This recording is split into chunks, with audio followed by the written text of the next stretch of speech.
धन्यवाद सुशील गुप्ता जी। और आपने कहा कि जिसको यकीन नहीं होता अपनी मंजिल का, जिसको यकीन नहीं होता अपनी मंजिल का, उसे राह के पत्थर भी रास्ता नहीं देते, यानी कि रास्ता खुद बनाना पड़ता है।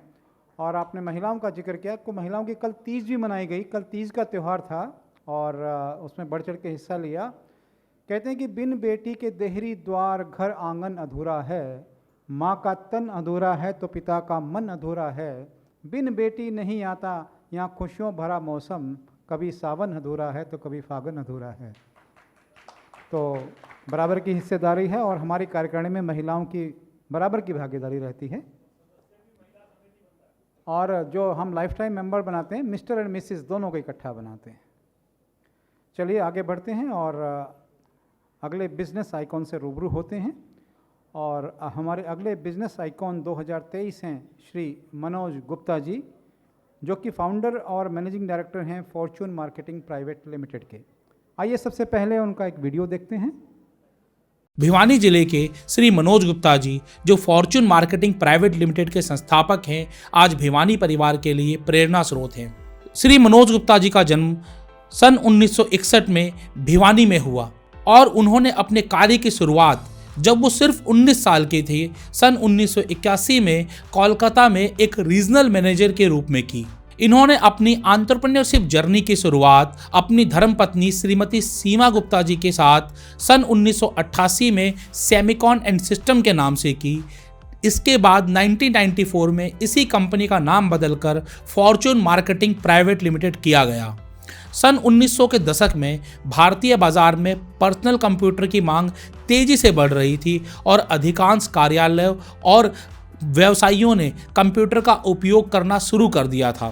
फॉर्च्यून मार्केटिंग ने उस समय इलेक्ट्रॉनिक्स और कंप्यूटर कंपोनेंट्स लोगों को देना शुरू किया, जिसमें hard disk, motherboards, video cards और कई सारे कंप्यूटर कंपोनेंट्स शामिल थे। आज 3 दशक के बाद फॉर्च्यून मार्केटिंग प्राइवेट लिमिटेड कई उपलब्धियां हासिल कर चुकी है और कई मील के पत्थर अपने लिए स्थापित कर चुकी है। फॉर्च्यून मार्केटिंग, जो आईटी व्यापारिक कंपनी के रूप में शुरू हुई थी, आज मेगा डिस्ट्रीब्यूशन कंपनी के रूप में बदल गई है, जिसकी पूरे भारत में बेहतरीन उपस्थिति है।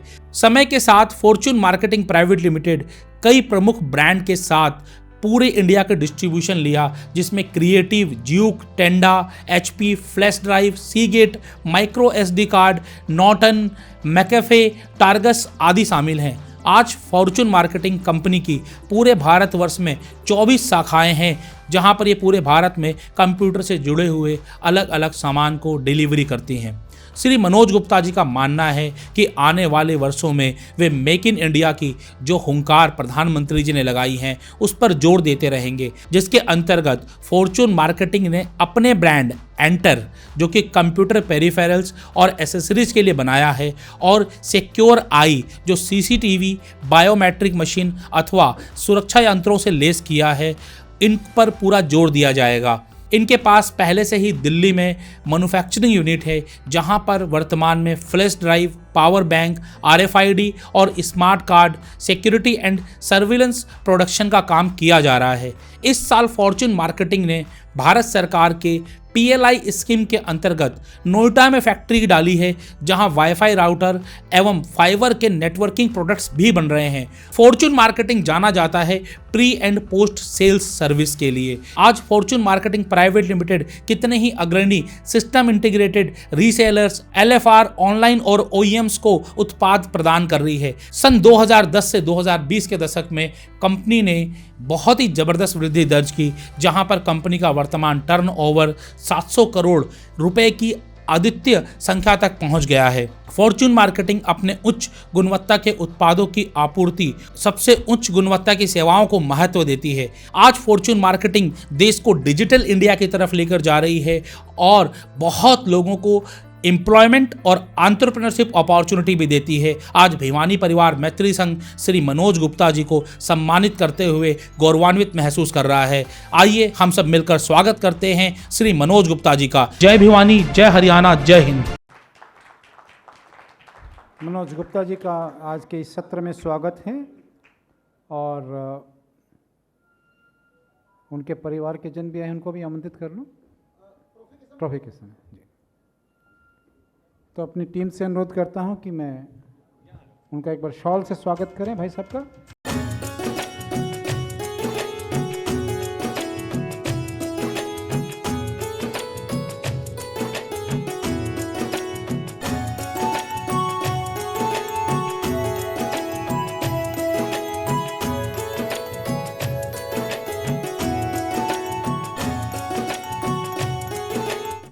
और इनसे रूबरू होंगे आशीष अग्रवाल जी, जिन्होंने बहुत शानदार वीडियो बनाए हैं इस प्रोग्राम की। मैं एक बात बस कहना चाहता हूँ, भिवानी के निर्माण में एक नाम अति महत्वपूर्ण है, वो नाम है लाला किरोड़ीमल। भिवानी के इस नगर सेठ का ये गुणगान है कि उनके नाम से रेलवे स्टेशन है छत्तीसगढ़ में। Do you know? आपको पता है? रेलवे स्टेशन का नाम है किरोड़ीमल रेलवे स्टेशन, रायगढ़ के अंदर। इतना ही नहीं है, तो इस परिवार ने भिवानी के निर्माण में एक बड़ी भूमिका रही है। आपका भी बहुत सारा समय छत्तीसगढ़ में आप रहे हैं। आज ये अच्छा लगा और मैं इस बात के लिए नरेंद्र सिंघानिया जी का हृदय से धन्यवाद करता हूं कि आज लाला किरोड़ीमल का परिवार भिवानी परिवार के साथ जुड़ गया है मनोज गुप्ता जी के यहाँ आने से। ये एक कड़ी जुड़ी है दोबारा से। हमारा स्लोगन है हमारी माटी हमारी विरासत, वो विरासत दोबारा से आज भिवानी परिवार के मंच पर है। लाला किरोड़ीमल जी के भतीजे आज मनोज गुप्ता के रूप में हमको मिले हैं। एक बार तालियां बजा के अभिनंदन करें मनोज गुप्ता जी का। सर, सबसे पहले मैं भिवानी परिवार मैत्री संघ के मंच पर आपका बहुत बहुत स्वागत करना चाहूँगा। बहुत बहुत धन्यवाद आपका। सर, सबसे पहले मैं पूछना चाहूँगा, आज आप सफलता की उच्चतम शिखर पर हैं। भिवानी छोड़कर दिल्ली आए, दिल्ली पर आपने यहाँ पर आकर आपने कंप्यूटर में काम किया, कोलकाता में आपने नौकरी भी की और वहाँ से अपने बिजनेस की शुरुआत की। तो आज भिवानी से आपका जुड़ाव क्या है और भिवानी में आपने किस तरीके से अपने समय बिताया है? देखिए, पहली बात तो मैं यहाँ पे स्पष्टीकरण करूँ कि मेरे दादाजी वो भिवानी के थे, मेरे पिताजी भिवानी के थे, बट मेरा जन्म रायगढ़ में हुआ, मेरी एजुकेशन भी रायगढ़ में हुई। एजुकेशन के बाद में मैं 1 साल दिल्ली आया। उस समय इलेक्ट्रॉनिक्स इंडस्ट्रीज़ थोड़ी बूम होनी चालू हुई थी, तो उस समय हमारे चाचा जी थे दिल्ली में, उनके साथ में मैंने 1 साल काम सीखा इलेक्ट्रॉनिक कंपोनेंट्स का। उसके बाद में क्योंकि उनका काम बड़ा छोटा सा था, तो उन्होंने सजेस्ट किया कि अगर मेरे को थोड़ी बड़ी अपॉर्चुनिटी मिले, कुछ जो बड़ा रोल मिले, तो मैं आगे बढ़ पाऊँगा। तो हमारे एक दूसरे चाचा जी भी थे जो बॉम्बे में थे, उनकी कंपनी का नाम सुजाता इलेक्ट्रॉनिक्स लिमिटेड था। तो उनसे हमने बात की, तो उन्होंने फिर मुझे कलकत्ता जाने के लिए बोला। तो कलकत्ता में मैं रहा 6 साल, उनकी कंपनी के साथ में मैंने काम किया और वहीं से मैंने बहुत कुछ सीखा। तो पहली बात तो मैं मेरी फैमिली को, मेरे जो चाचा जी थे दिल्ली वाले और जो बॉम्बे वाले, मिस्टर पीडी गुप्ता बॉम्बे वाले थे, दिल्ली वाले मिस्टर आर के गुप्ता, अनफॉर्चुनेटली अभी नहीं है दोनों। तो मैं उनका बहुत बहुत शुक्रगुजार हूँ, उनकी वजह से मैं इस लाइन पे आया। और कलकत्ते में जब मैं था तो समहाउ मुझे लगता था, क्योंकि कलकत्ता उस समय पूरा कम्युनिस्ट के अंदर में था, उस समय काम करना बड़ा मुश्किल होता था कलकत्ता के अंदर में। वहाँ पे आपकी जो इवन टेलीफोन लाइन है, आप लोकल कॉल लगा रहे हो तो 6 मिनट होल्ड करना पड़ता था। बिल्कुल। पावर नहीं होती थी। एक अगर आपने आदमी को ऑफिस से निकाल दिया तो दीते होबे कोरते होबे के नारे लगते थे। तो मैंने उस समय डिसाइड किया कि मैं कलकत्ता में नहीं रहूँगा। तो 86 में मैंने डिसाइड किया कि मैं भी मुझे अब अपना काम करना है। 87 में हमारी शादी हुई और हमने दिल्ली आके भगवान का नाम लेके मेरी और मेरी वाइफ ने काम चालू किया यहाँ पे। शुरू में 10 साल मैंने, मेरी वाइफ ने बहुत मेहनत की, मेरे साथ में दिन रात लगी रहती थी ये। उसके बाद में भगवान की दया रही, थोड़ा सा क्या किस्मत अच्छी थी, उस समय नई नई लाइन आ रही थी, कंपटीशन कम था। और एक बात ज़रूर है कि हार्ड वर्किंग बहुत की हमने, चाहे वो कलकत्ता था चाहे वो दिल्ली था, और भगवान की बहुत कृपा रही उसके बाद। बिल्कुल। कहते हैं कि किसी भी क्षेत्र में जो सबसे पहले लोग आते हैं, जो फर्स्ट मूवर्स होते हैं, उन्हें हमेशा फ़ायदा मिलता है। और 90s के दशक में जहाँ पर लोग कंप्यूटर से बहुत ज़्यादा अवगत नहीं थे, वहाँ पर आपने कंप्यूटर के क्षेत्र में अपना व्यवसाय बनाया, तो उस समय आपकी सोच क्या थी और आपने कहाँ तक देखा इस बिज़नेस को? देखिए उस समय मुझे याद है जब आई थिंक राजीव गांधी हमारे प्रधानमंत्री बने थे कांग्रेस के, तो वो पहली बार ऐसे थे जो कि उनका रुझान आईटी के तरफ था और वो चाहते थे कि इंडिया में भी और देशों की तरह आईटी आगे बढ़े। तो उस समय लगा कि हाँ कि गवर्नमेंट इज़ सीरियस और उनको आईटी का बिजनेस या आईटी इंडिया में लेके आना है। तो उस समय क्योंकि हम पहले कंपोनेंट्स में काम करते थे, ऑलरेडी इस मार्केट में थे, तो लगा कि this is the right time to enter for this computer parts. तो हमने कंप्यूटर पार्ट से काम चालू किया। पहले हम लोग लोकल बाइंग करते थे, फिर हमने इंपोर्ट शुरू किया। इंपोर्ट में भी शुरू में ये था कि चाइना से इंपोर्ट करते थे। चाइना में वो आप उनसे कोई भी प्राइस मांगो ना नहीं बोलते, वो आपको प्राइस दे देंगे। हाँ बट जब मटेरियल आएगा तो उसमें 2 आई से कम आपको उसमें से वो नहीं होंगे। तो फिर हमने 2004 में डिसाइड किया कि हम चाइना में भी हमारी एक क्वालिटी कंट्रोल की कुछ हमारी सोर्सिंग करें। शुरू में ये था कि जैसे मैंने बताया कि मैं रायगढ़ में था, काम हमारे वहाँ पे हमारा जो पारंपरिक जो हमारा जो बिजनेस था, हमारी दाल मिल थी और ऑयल मिल थी। But due to some reason the business को लॉस लगा। हर एक आदमी को बाहर निकलना था, अपना काम करना था। तो मेरे बड़े भाई भी थे साथ में, उनके बच्चे जब बड़े होने लगे उनको भी काम की ज़रूरत थी और हमारा भी बिजनेस यहाँ से एक्सपेंड होना था। तो सब लोग साथ जुड़ते गए, मेरे साइड से भी, मेरी वाइफ के साइड से भी। मेरे पार्टनर मनीष भी यहाँ पे बैठे हुए हैं, इनका भी बहुत बड़ा योगदान रहा। ये भी मेरे साथ में पिछले 20-22 सालों से हैं काम में। तो वो बोलते हैं कि लोग आते गए, कारवां बनता गया। हाँ कारवां बढ़ता गया और चलता गया। आज आप कंप्यूटर की एक बहुत बड़ी श्रृंखला में डिस्ट्रीब्यूटरशिप में हैं और साथ ही साथ अपना कुछ मैन्युफैक्चरिंग भी कर रहे हैं और शायद यहाँ पर हर कोई बैठा जो कंप्यूटर किसी न किसी तरीके से यूज़ करता होगा आपका ग्राहक है।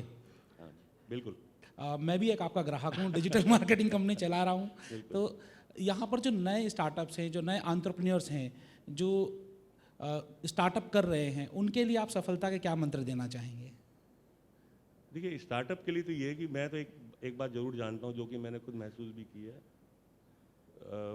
For success there is no shortcut. आपको काम तो करना ही पड़ेगा, हार्ड वर्किंग करनी ही पड़ेगी। तो 2 चीज़ें मैं मानता हूँ सक्सेस के लिए, आपकी हार्ड वर्किंग, आपका dedication, and some time you have to do some sacrifice also to take up your business up. और दूसरा लक तो होना ही चाहिए। अगर भगवान का साथ नहीं तो आप कुछ भी कर लो, कुछ नहीं होता। बिल्कुल। तो आप कितना मानते हैं आपके जीवन में हार्डवर्क कितना रहा है, लक कितना रहा है और परिवार का साथ कितना रहा है? दोनों का, मतलब मैं बोलूँगा सबका ये कंबाइंड या मिश्रण रहा है सबका। अगर मैं बात करूँ हार्डवर्क का तो काफ़ी बड़ा योगदान है, क्योंकि बगैर किए कुछ नहीं मिलता। आपकी भगवान भी आपको हेल्प नहीं करता बगैर किए। तो बिल्कुल। तो जब तक आप काम करते हैं, आप लगातार कोशिश करते रहते हैं, आपको सफलता ज़रूर मिलती है, चाहे थोड़ी पहले मिले या देर से मिले। जहाँ तक परिवार की बात है, जैसे मैंने बताया, जब मैंने बिजनेस चालू किया तो मेरी वाइफ ने सब कुछ छोड़ के रात और दिन मेरे साथ में लगी थी। बहुत मेहनत की उसने। तो शुरू के सालों में जब मुझे एक साथी की, एक सहयोगी की ज़रूरत थी, तो उसने वो पूरा अपना जो रोल निभाया। बिल्कुल। तो हर तरीके से आप आगे बढ़ते रहे।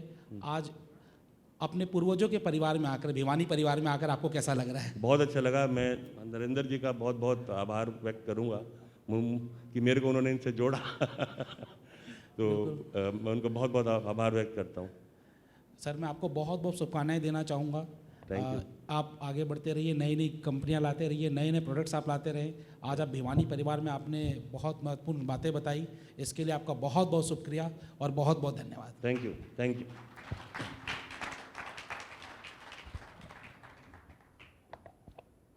कैसा लगा मनोज गुप्ता जी की बातचीत आपको? पत्नी की कितनी बड़ी भूमिका होती है समझ में आया? तो मैं परिवार को भी आमंत्रित करता हूं मंच पर आ जाएं। जो भी मनोज गुप्ता जी के परिवार से भाभी जी और बच्चे जो भी आए हैं सब, नरेंद्र सिंघानिया जरूर आ जाएं, क्योंकि उन्होंने ये परिवार को हमारे साथ जोड़ने का काम किया है। आइए, आप सबका स्वागत करना चाहते। पटके ले आओ भाई, पटके ले। दिल्ली में जो किरोड़ीमल कॉलेज है वो भी लाला किरोड़ीमल भिवानी वाले का ही है, ये आपको पता नहीं होगा। मैंने एक बार कहा उन लोगों से, मैंने कहा भाई हमारे लाला जी की जयंती तो मनाया करो, कम से कम आपको ज़मीन दान करके गए। तो दिल्ली का जो किरोड़ीमल कॉलेज है, आप सोचिए भिवानी से कोई आदमी आके दिल्ली में ज़मीन डोनेट करके जा रहा है। लाला जी कितने बड़े विजनरी होंगे, छोटी बात नहीं है अपने आप में। उस परिवार से मनोज गुप्ता जी हैं, हम सब स्वागत करते हैं। मीनाक्षी, हाँ मैं आ गया।